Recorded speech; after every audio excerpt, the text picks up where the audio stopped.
pocos que estamos haciendo un análisis intensivo en NearMist. A Dios gracias, no hemos tenido mortalidad materna y esperamos seguir así. Es la casa de ustedes, el Hospital San Angelino Universidad. Tenemos una excelente rotación para que aprendan todas estas implementaciones del equipo de respuesta rápida obstétrico y monitoreo hemodinámico no invasivo. Son todos muy bienvenidos. Soy médico intensivista y no tengo conflictos de interés. La silla no me permite ver, pero no tengo conflictos de interés, lo que quiere decir que nadie me paga para dar esta plática, aunque yo creo que deberían, pero ese es otro tema. Me pidieron que hablara de hemorragia obstétrica. Es un concepto con el que me siento muy cómodo. El concepto Mattox, que vamos a darlo en su parte más controversial, y la relación coloide-cristaloide, que es uno de los temas más sencillos para mí. ¿Cuál es la relación coloide-cristaloide en una hemorragia obstétrica? Para mí es una situación muy sencilla. 0 coloides, todo cristaloides. Pero eso lo vamos a ver más adelante. Yo soy jefe de una terapia intensiva y adscrito en otra, y es imposible que los residentes o los otros adscritos no quieran poner coloides, entonces tenemos que buscar la forma de hacerlos menos peligrosos.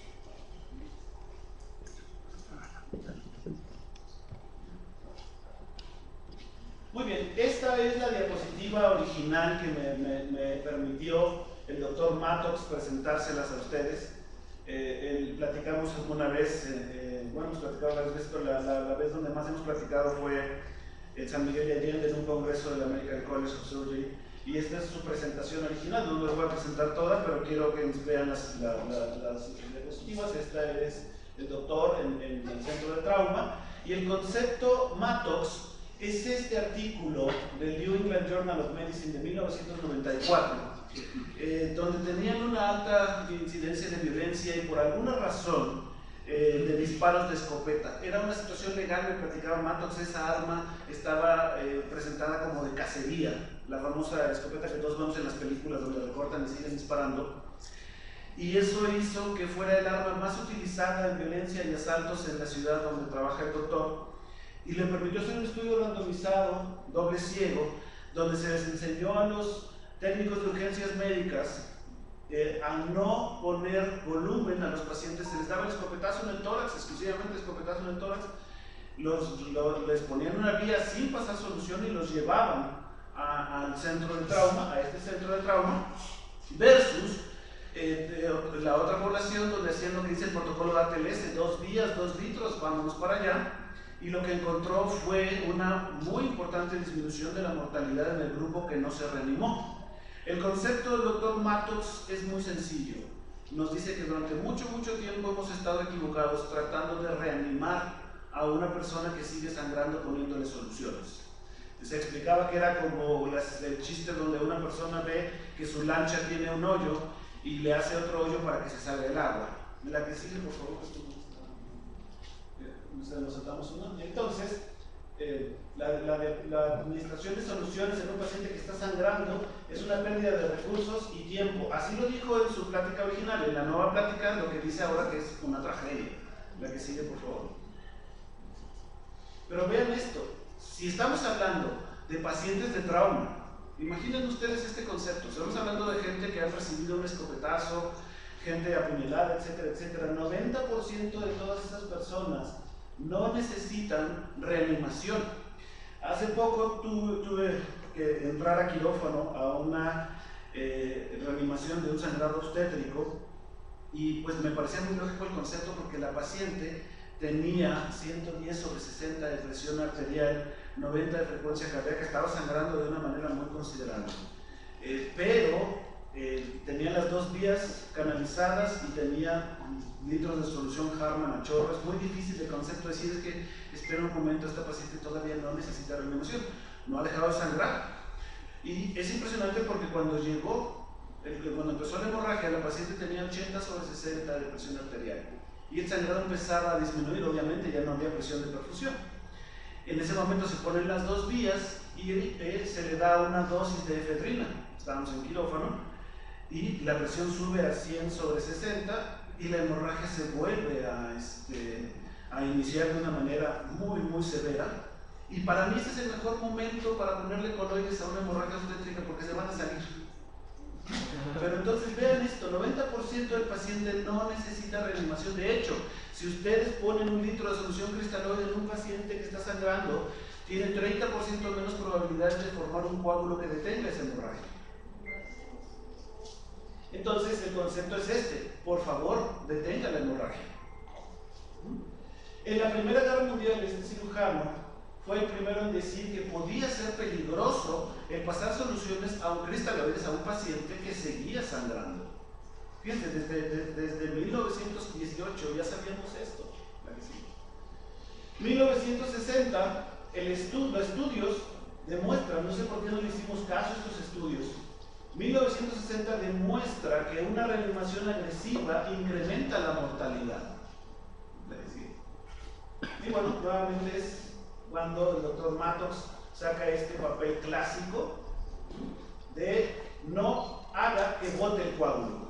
Este es el concepto que él dice, ¿no? Pop the clot. O sea, tú botas el coágulo cuando pones volumen, cuando tratas de subirle la presión al paciente. Esto es lo último que hicieron, todo lo de Irak.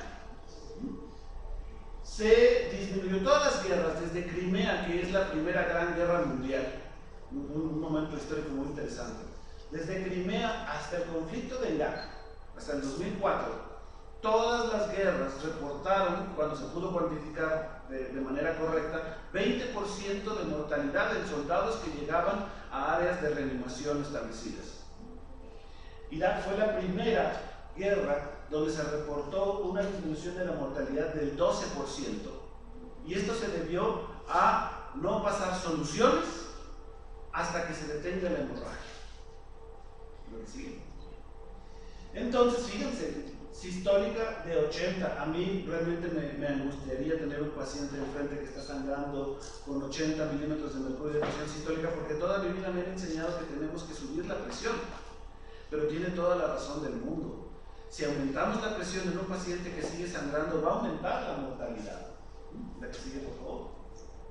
Entonces, en 1982, si no mal recuerdo, un torero conocido como el Pirro, lo pueden ver ustedes en YouTube, a mí realmente no me parece de buen gusto ponerlo. El Pirro es corneado con una imagen muy parecida a esta. Y bueno, como todos los toreros, su sueño dorado sale en hombros, pero no como él hubiera querido. Lo llevan a la enfermería. Y en la enfermería, no sé, debe ser un doctor porque tiene una bata blanca, tiene las manos en los bolsillos, está viendo la hemorragia, viendo cómo sale sangre. Y el Pirro le dice: usted no se preocupe, doctor, usted presióneme aquí, llévenme al hospital y que sea lo que Dios diga. Y desgraciadamente el doctor lo único que hizo fue preocuparse, y lo que no hizo fue presionar, y el Pirro murió camino al hospital. En 1992, si no mal recuerdo, 10 años después, este torero recibe esta misma cornada, y al momento de caer al suelo, un técnico de urgencias médicas, yo no quiero decirlo de manera despectiva, no encontré una forma de decirlo como lo quiero decir, una persona que no terminó la preparatoria, brinca de las gradas, corre hacia el torero y presiona la femoral. Al día siguiente hay un periódico que dice: famoso cirujano vascular salva la vida al torero. Eso no es cierto. El vascular le sacó la pierna, lo cual no es poca cosa, pero el que le sacó la vida fue ese técnico de urgencias médicas que corrió y detuvo la hemorragia. Por cierto, el técnico de urgencias médicas fue regañado porque uno no puede entrar a una escena hasta que sea segura, y como el toro seguía ahí, pues no debió haber entrado. Pero esa es otra historia. El punto es que este hombre tenía una hemorragia. Yo siempre les pregunto, bueno, ahora ya siempre pregunto así: ¿en qué estructura anatómica vascular creen que está este cuerno vascular? En los vasos femorales, ya sea arteria o femoral. Eso es peor que un sangrado obstétrico. Lo único que necesitó esta persona para sobrevivir es una persona bien intencionada que llegara y presionara. Entonces yo les pido, por favor, que la próxima vez vean a una mujer embarazada que esté que esté sangrando, y no esperen a que les diga: usted no se preocupe, doctor, hágame una maniobra bimanual y ahorita viene alguien y me salva la vida. Porque eso es lo que se debe hacer, y eso es lo que no estamos haciendo. En nuestro último análisis de mortalidad materna, que tristemente en 5 años no ha cambiado. Si yo fuera parte de los directivos del Comité de Mortalidad Materna, me hubiera despedido a mí mismo, porque en 5 años no hemos podido hacer esto. La mortalidad materna en el Estado de México, en ninguno de los eventos de mortalidad secundaria de hemorragia se realizó maniobra bimanual. Entonces, yo siempre que me invitan a cualquier escenario, que es médicos internos, enfermería, doctores, lo único que quiero es, por favor, recuerden este escenario.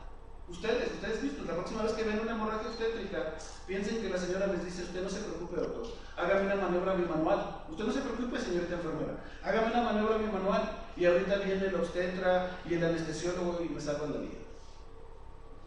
Eso es lo único que tenemos que hacer. Cuando hablamos de recursos económicos, siempre me dicen: doctores, que no tenemos Novoseven, doctores, que no tenemos Cotaflag, no tenemos Fibrastar, Reminógeno, no tenemos ventilación mecánica. Yo siempre les decía: miren, para tener una hemorragia obstétrica todo lo que necesitan es un guante. Es el único recurso económico que necesitan. Y ahora les puedo decir esto, la que sigue, por favor. Ya no necesitamos ni siquiera un guante. Miren esto. Esto es una granada de fragmentación. Vean la cantidad de sangre que puede generar y la forma de detenerlo. La que sigue.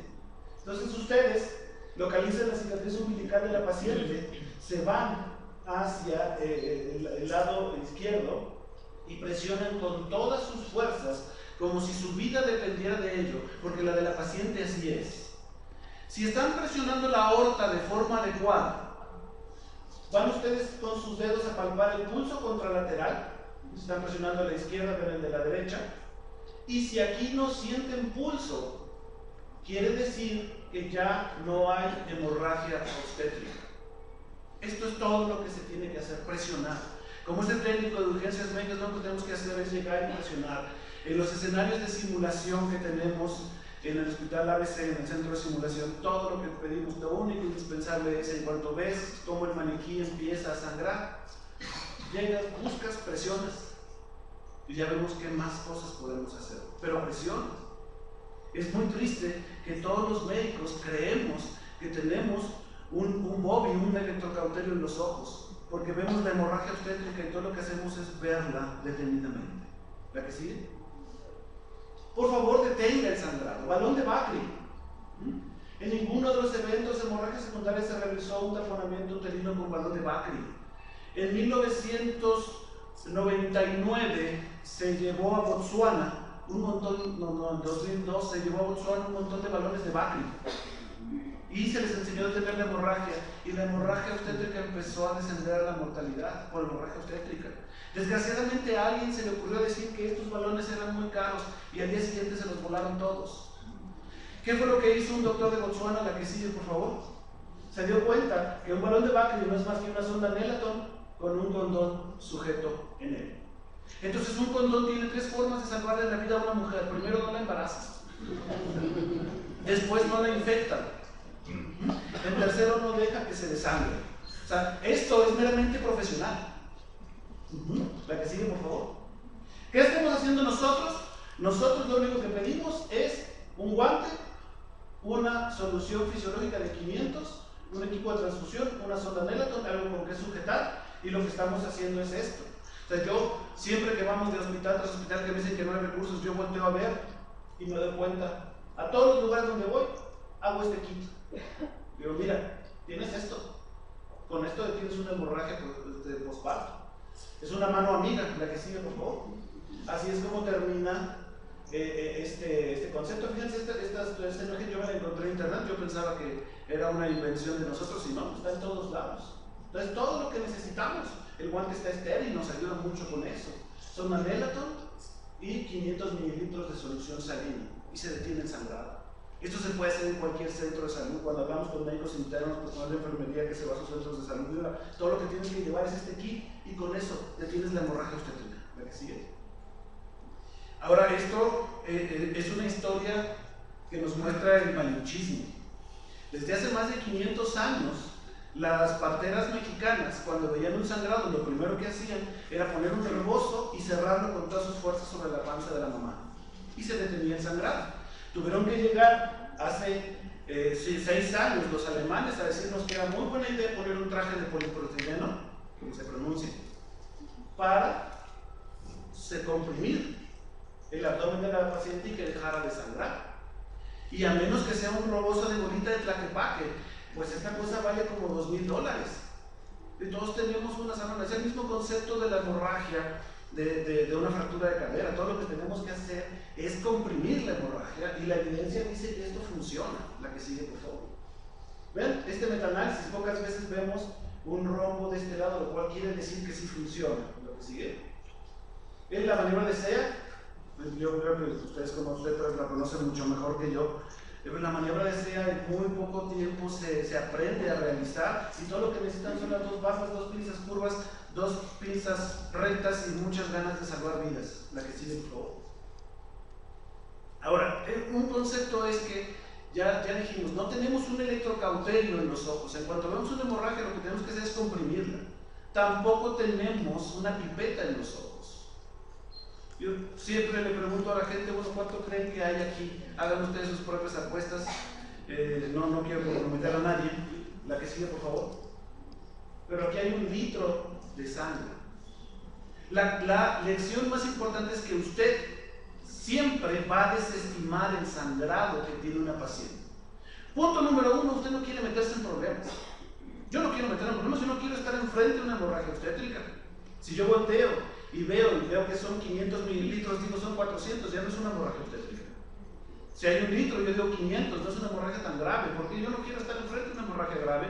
Pero la verdad es que si no cuantificamos de una manera tan estricta como esta, lo cual se me hace a mí técnicamente muy problemático, yo no estoy muy seguro de que las situaciones técnicas tan complejas se puedan implementar. Si somos bien intencionados y muy firmes, sí podemos hacer esto, de que en el momento de la expulsión, quitar todos los campos, volver a poner el campo. Pero cuando yo veo esto de hemorragia, siempre lo que veo es que hay secreciones, líquido de aspiración, gasas, etcétera, etcétera. Es muy difícil cuantificar la hemorragia obstétrica.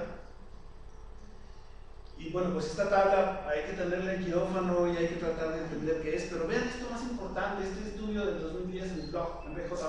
Usted siempre desestima la cantidad que pierde una paciente en el posparto.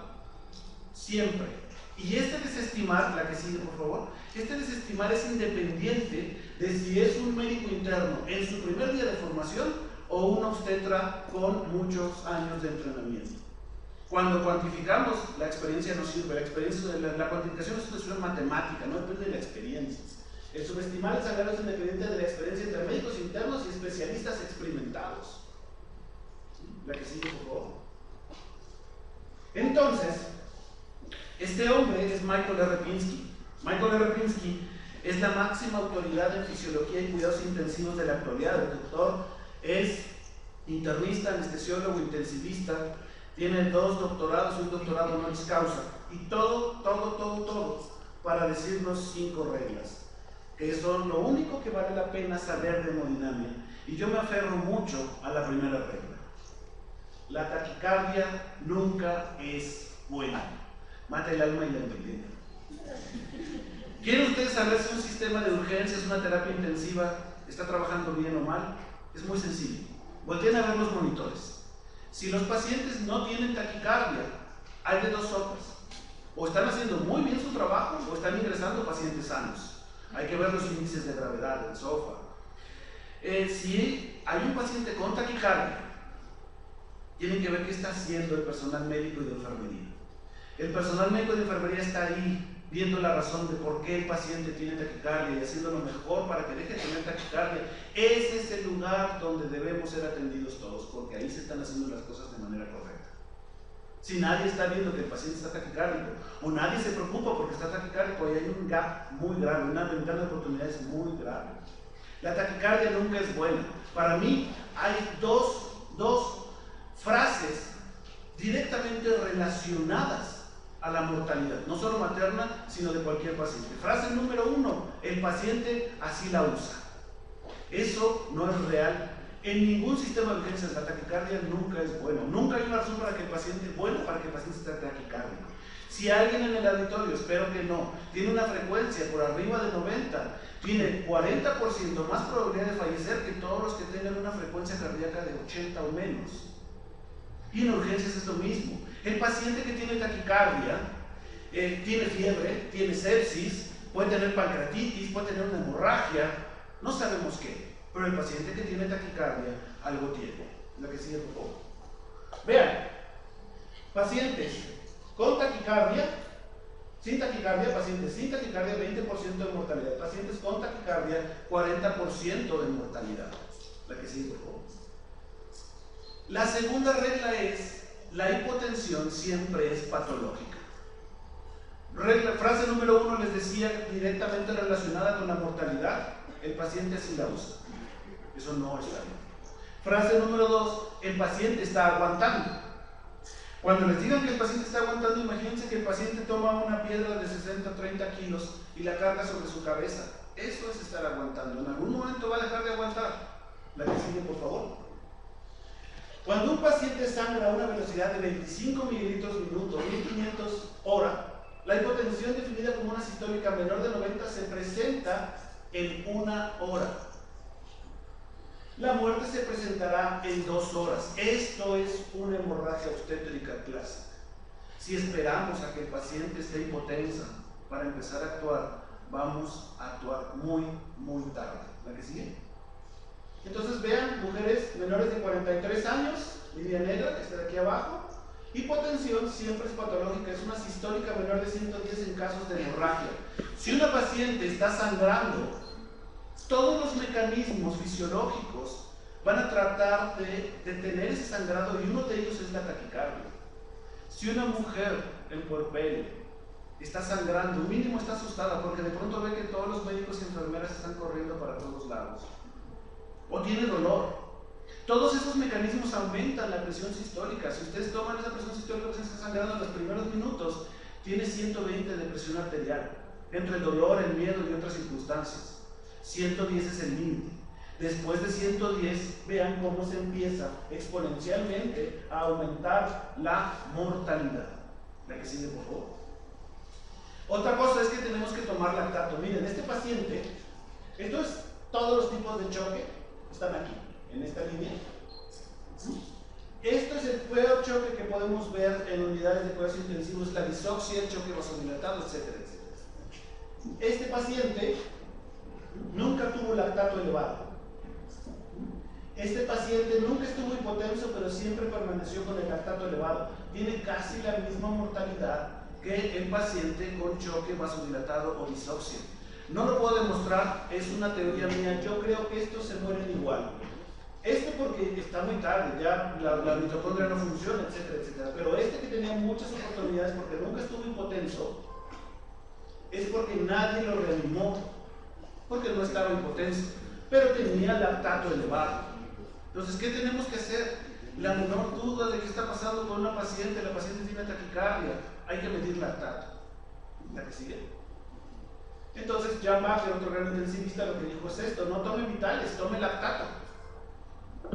Vean, sin taquicardia, lactato normal, 20% de mortalidad. Uno de los dos anormales, 40% de mortalidad.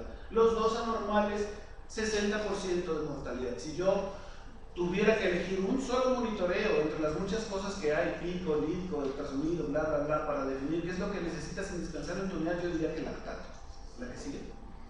Hipotensión es cualquier nivel de presión que provoque hipoperfusión, especialmente lactato elevado. Si solo hay 2 lecciones, 3 lecciones que pudiera ayudar, la primera, la taquicardia nunca es buena. La segunda, la hipotensión siempre es patológica. Si 3 lecciones se les hacen demasiado, solo quiero una lección en este auditorio. Si alguien les pregunta al día siguiente o dentro de un año qué les dijo el doctor Munares en aquella plática, lo único que les dijo fue: detengan la hemorragia, presionen. ¿Sí? Y entonces vean este cuadro. Es la clasificación de ATLC de choque, pero aquí hay una modificación que me gusta mucho. En vez de estar diciendo cuánto sangró el paciente, porque no sabemos, es una buena estimación, decir, oye, pues creo que sangró tanto, él lo que hace es el índice de choque. El índice de choque ni siquiera necesita una calculadora. Si el paciente tiene más frecuencia cardíaca que presión sistólica, el paciente se está muriendo muy rápido. No hay una buena razón para que un paciente tenga más frecuencia cardíaca que presión sistólica, aún cuando los dos parámetros por separado les parezcan en valores normales. Si los juntan y la frecuencia cardíaca es mayor que la presión sistólica, el paciente está muy grave. Y eso para mí es la definición de hemorragia obstétrica. Si la frecuencia cardíaca es mayor que la presión sistólica, el paciente está en un grado 3 de hemorragia. Y ya no necesito cuantificarlo. Déficit de base, si tenemos una gasometría convencional se puede calcular. Vean, mortalidad 25%. Entonces, ¿qué tenemos que hacer?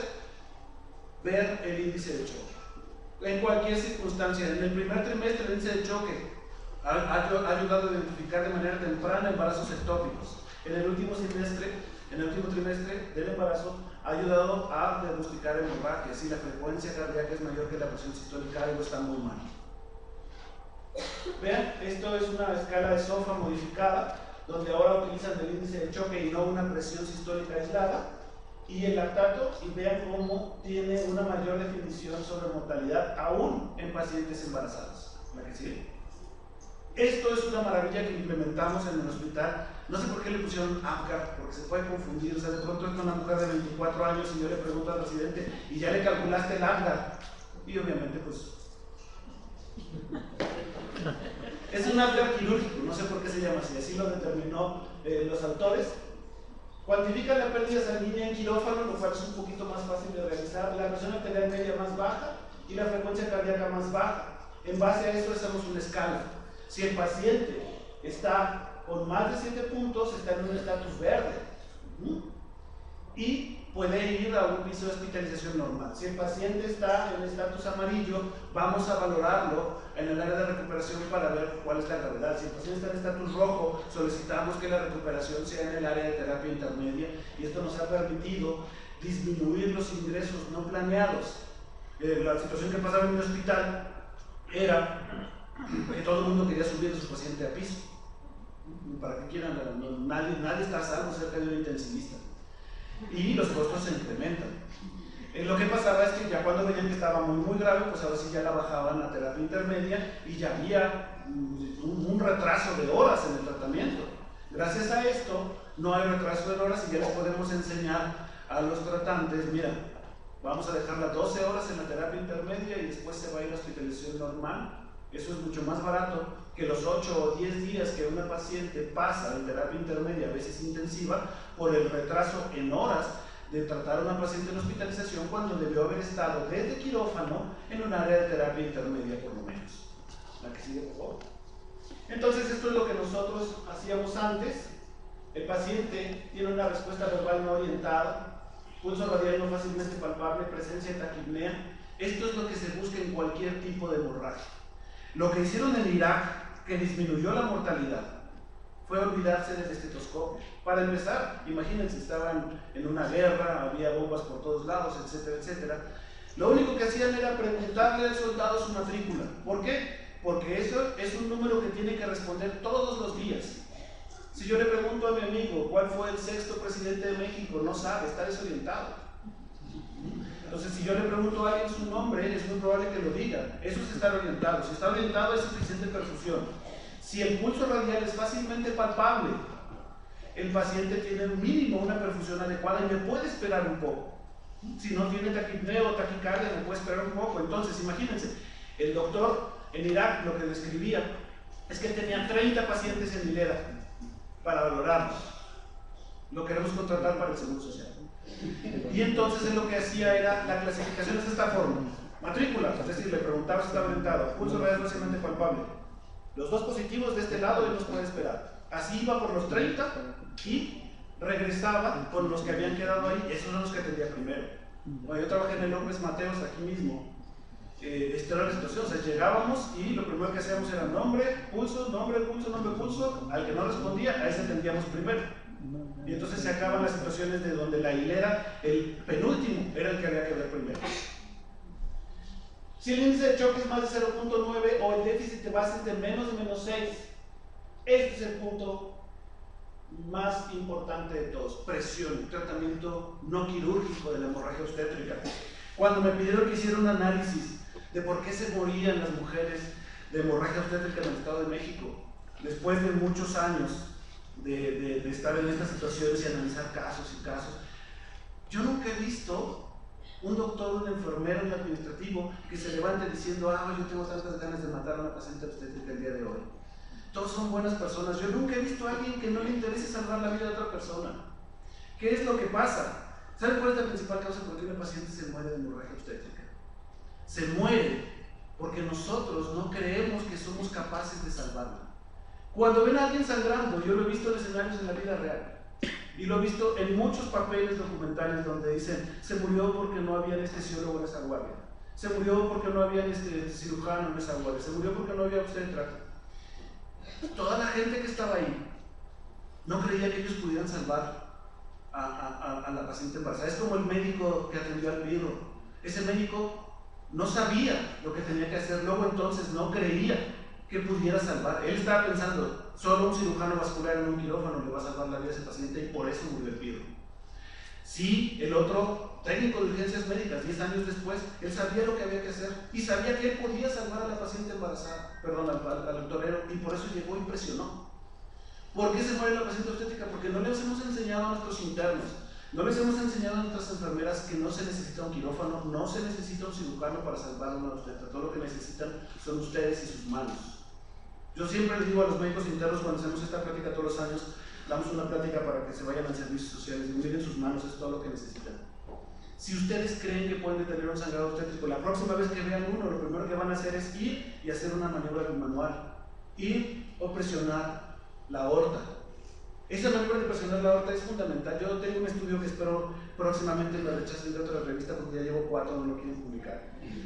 En pacientes sanos, mujeres sanas y pacientes en puerperio, les pedimos la autorización legal y todo para presionar la aorta y ver que del lado contralateral no hubiera pulso, y tomamos el ultrasonido y vemos que tampoco había circulación uterina.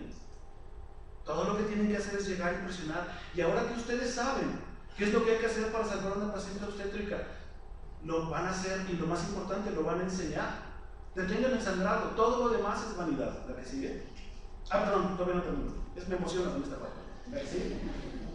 Una vez que detenemos el sangrado con todas nuestras fuerzas, es más, antes decían en el ATLS y el ACLS que el líder debía ser de la vía aérea, porque era el momento más importante, y eso está mal porque te hace perder perspectivas.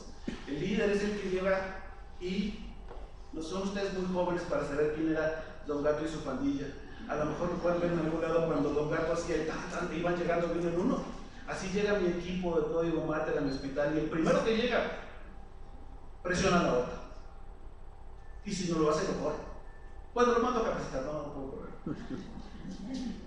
Solución Harman 1 litro, pero vean, hasta después de que se comprimió la hemorragia, y la hemorragia se comprime en 30 segundos. Si el déficit, después de 1 litro de solución Harman, el déficit de base sigue negativo, el índice de choque sigue aumentando, este paciente debe de tener un tratamiento quirúrgico. Este es el que tiene que ir a quirófano, y se hace un protocolo de transfusión masiva. Un protocolo de transfusión masiva es muy sencillo: un paquete globular, un plasma, un paquete globular, un plasma. Llegado a 5 paquetes globulares, una féresis plaquetaria y 10 crioprecipitados. Esto es fundamental que lo hagamos, porque podríamos salvar ese día a la paciente solo con cristaloides. Pero si la hemodilución es excesiva, esa paciente se va a morir de falla orgánica múltiple 10 días después. Entonces, salvar a la paciente hoy de una falla orgánica múltiple en los siguientes 10 días es un protocolo de transfusión masiva. No solo debemos pasar sangre, es un paquete globular, un plasma. Llegado a 5 paquetes globulares, una féresis plaquetaria, 10 crioprecipitados. La que sigue. Vean la relación plasma, paquetes globulares que se necesitan para salvar vidas. Aquí esto no impacta en la mortalidad. Si es más de relación un paquete, un plasma, se sobrevive más. La que sigue. Tromboelastograma, ya hablando de cosas que quisiéramos tener, nos ayuda mucho a guiar la hemorragia obstétrica. La que sigue. Gramos de fibrinógeno, esta es una cosa que afortunadamente ya está llegando en México. Yo no tengo conflicto de interés, hay 2 compañías que lo traen a México. Es fibrinógeno. Entonces yo ya no administro crioprecipitados en una hemorragia obstétrica, administramos fibrinógeno, y eso disminuye mucho los costos y el tiempo de respuesta, porque ya no tengo que esperar a que si hay donadores, no donadores, que si tenemos tipo, compatibilidad, etcétera, etcétera. Nosotros tenemos fibrinógeno en el staff. En cuanto vemos un sangrado, administramos 4 gramos de fibrinógeno. ¿El que sigue? Esta es una fórmula para administrar fibrinógeno. Realmente, cuando todas estas fórmulas se hacen, la dosis siempre es 4.5 gramos. ¿La que sigue? Y si administramos crioprecipitados, no aumenta el fibrinógeno. Si administramos estos concentrados de fibrinógeno, el fibrinógeno aumenta. ¿La que sigue? La administración temprana de crioprecipitados no aumenta los niveles de fibrinógeno ni disminuye la mortalidad en hemorragia masiva, pero el fibrinógeno, no es sintético, el fibrinógeno sí. ¿La que sigue? Entonces, hay dos cosas que estoy esperando el próximo año con pasión desmesurada. La primera es el episodio 8 de Star Wars, y el segundo es el resultado de este estudio, donde nos va a decir si es mi apreciación que el fibrinógeno disminuye la mortalidad por hemorragia obstétrica o si realmente lo hace. Yo espero que sea positivo. ¿La que sigue? Pero el ácido tranexámico, ese sí, muy pocas veces vemos cómo este triángulo se aleja tanto del centro, lo cual quiere decir que sí sirve, lo cual quiere decir que no es mi opinión, sí sirve. El utilizar ácido tranexámico profiláctico en casos de alto riesgo, o utilizar ácido tranexámico en las primeras medidas de una paciente que está sangrando, disminuye la mortalidad. ¿La que sigue? Entonces, el tratamiento no quirúrgico de la hemorragia obstétrica es detener la hemorragia. La filosofía correcta no es reponer el volumen de la hemorragia, sino detenerla. ¿La que sigue? Existen muchas carencias materiales, muchas carencias de habilidades. Yo no sé hacer una cesárea, pero no existe un pretexto para que usted no detenga una hemorragia obstétrica. Recuerden esta frase la próxima vez que vean una paciente que esté sangrando, como si la paciente les dijera: usted no se preocupe, señorita enfermera, usted no se preocupe, doctor, hágame una maniobra bimanual y ahorita viene alguien y me salva la vida. ¿La que sigue? Entonces, esto es el tratamiento del hospital de la hemorragia obstétrica. Índice de choque mayor de 1. ¿Por qué? Porque en las embarazadas es un poquito más alto. Ácido tranexámico 3 gramos en 30 minutos. Por supuesto, nada sirve si no hacemos esto. Tratamiento no quirúrgico de hemorragia en menos de 5 minutos. Ácido tranexámico 3 gramos. Ácido tranexámico 1 gramo por 6 horas. Fibrinógeno 4.5 gramos en 30 minutos. Y 1500 unidades de Confidex, factores de coagulación. Todos los administrativos me dicen: oye, eso es muy caro. Y entonces me felicitan porque yo estoy en un hospital privado. Pero no solo es que sean caros, esto es terriblemente más barato que transfundir al paciente. ¿Por qué? Si yo hago un comparativo de cuánto me cuesta en recursos humanos, materiales, bla, bla, hacer un protocolo de transfusión masiva con 20 paquetes globulares versus hacer esto, y luego vemos que los pacientes que tuvieron protocolos de transfusión masiva tienen 10 días de estancia en terapia intensiva versus 4 días los pacientes a los que yo utilicé esto, es muchísimo más barato hacer este protocolo de transfusión masiva. Y nosotros tuvimos un caso de placenta acreta, con ustedes la deben de saber, espero que nunca hubieran visto uno, la forma de sangrar. Solo se le transfundieron 2 paquetes globulares, gracias a que se detuvo el sangrado y el protocolo de transfusión masiva. Esas pacientes generalmente terminan muchos días en terapia intensiva, pasan edema agudo pulmonar por la sobrecarga, por la politransfusión. Esta paciente no lo tuvo gracias a este protocolo de transfusión masiva. La que sigue, farmacológico. Esto es una cosa que en Minneapolis, platicando con algunos cirujanos de urgencia, se llama REBOA. Se coloca por la arteria femoral, se sube y se infla el balón. Y con esto se hizo un reporte de detención de un sangrado de placenta percreta. Esto es una maravilla porque se puede instalar por cualquier médico. Esto lo instalan los urgenciólogos cuando llega algún trauma en Estados Unidos. Y pues yo lo que les decía: oye, pues es que si incluyen aquí, obviamente el sangrado obstétrico se va a detener y va a permitirle al cirujano trabajar con toda tranquilidad. ¿Cuál es el problema de tomar decisiones en una placenta percreta o una tragedia de placenta en una hemorragia obstétrica? Que el cirujano está demasiado presionado porque sangra demasiado. Si le damos 20 minutos para que con toda tranquilidad tome decisiones, las piernas pueden soportarlo bastante bien y la vida del paciente se va a salvar. Esta es una de las propuestas que yo quiero llevar a nivel nacional para decir es que podemos hacer esto y los sangrados masivos obstétricos se pueden detener durante 20 minutos, el cirujano puede trabajar con la cabeza fría y tomar mejores decisiones. Yo creo que es algo que puede funcionar. La que sigue, por favor. Esta es la forma en que se instalaría el balón. La que sigue.